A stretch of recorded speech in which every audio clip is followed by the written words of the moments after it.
Baik, bismillahirrahmanirrahim. Assalamualaikum warahmatullahi wabarakatuh. Alhamdulillahirrabbilalamin. Assalatu wassalamu ala asyrafil anbiya'i wal mursalin Sayyidina Muhammadin wa ala alihi wa sahbihi ajma'in amma ba'd. Pertama-tama, marilah kita panjatkan puja dan puji syukur kita terhadap kehadirat Allah Subhanahu wa taala. Alhamdulillah.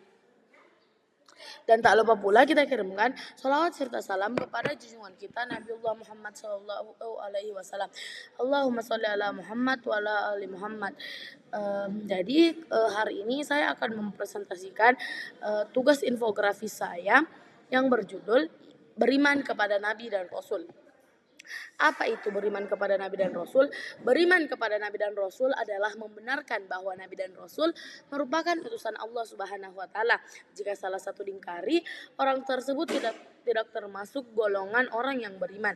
Seperti firman Allah dalam salah satu surah berikut. Bismillahirrahmanirrahim. Amanar rasulu bima unzila ilaihi min rabbih wal mu'minun.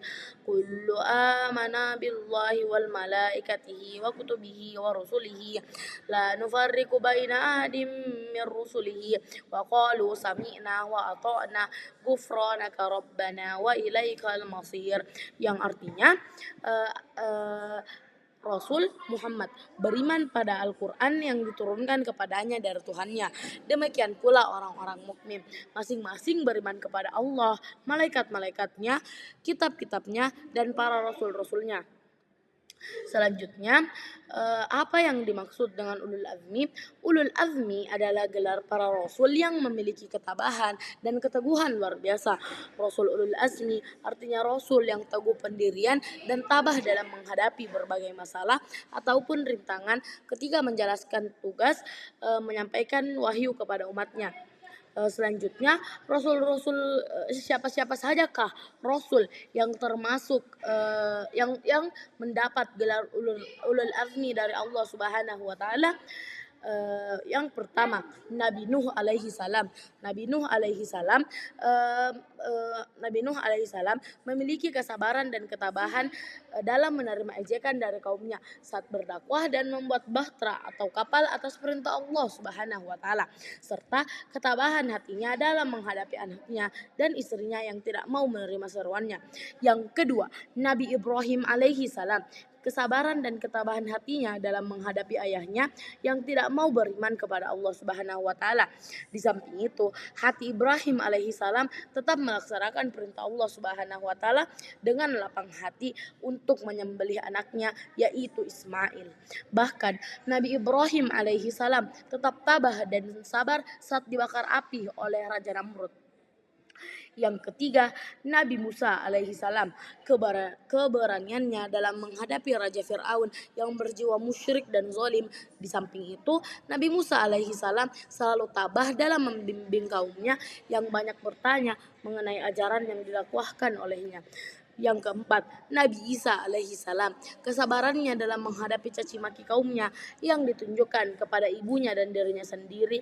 Selain itu, Nabi Isa alaihi salam tabah dan sabar dalam menghadapi fitnah dan pengejaran orang-orang Yahudi yang ingin membunuhnya. Yang kelima, Nabi Muhammad alaihi salam. Keteguhan dan ketabahannya yang begitu besar dalam berdakwah. Nabi Muhammad sallallahu alaihi wasallam mendapatkan cacian, hinaan, dan perlakuan yang buruk dari kaum Quraisy. Selanjutnya, sifat-sifat wajib apakah yang harus dimiliki oleh para rasul? Yang pertama, siddiq. Siddiq artinya benar atau jujur. Dengan kata lain bahwa semua yang disampaikan rasul itu pasti benar. Yang kedua, amanah. Amanah artinya dapat dipercaya. Rasul dapat dipercaya dalam menyampaikan apa yang diperintahkan dari Allah Subhanahu wa taala. Yang ketiga, tablik. Tablik artinya menyampaikan. Rasul menyampaikan semua wahyu yang diterima dari Allah Subhanahu wa taala. Walaupun dalam penyampaiannya terdapat banyak tantangan dan hambatan yang membahayakan dirinya. Yang keempat atau yang terakhir, fatanah. Fatanah yang berarti cerdas. Maksudnya, setiap rasul merupakan orang yang cerdas dalam menjalankan amanah dan tanggung jawab untuk menyampaikan wahyu kepada Allah Subhanahu wa taala. Selanjutnya, Sifat jais para rasul. Sifat jais yang berarti boleh. Sifat jais berarti sifat-sifat yang boleh dimiliki rasul, yaitu sifat manusiawi yang dimiliki manusia pada umumnya. Namun sifat tersebut tidak mengurangi martabat kerasulannya. Sifat jais rasul disebut dengan al-aradul basyariyah. Sifat tersebut diantaranya seperti makan, minum, sehat, sakit, susah, dan juga senang. Selanjutnya, apa saja sifat-sifat yang mustahil dimiliki oleh para rasul?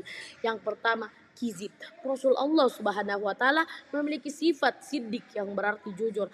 Mustahil para rasul memiliki sifat kizib yang berarti berbohong atau berdusta. Selanjutnya, khianat.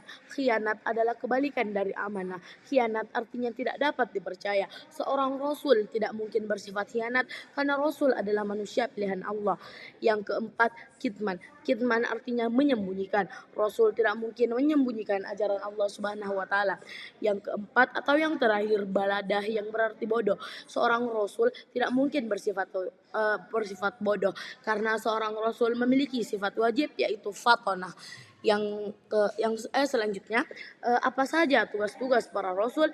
Yang pertama, menyampaikan risalah. Yang kedua, mengajarkan ketauhidan, mengajarkan cara beribadah kepada Allah, menjelaskan hukum-hukum Allah berupa perintah maupun larangan, menunjukkan jalan yang lurus.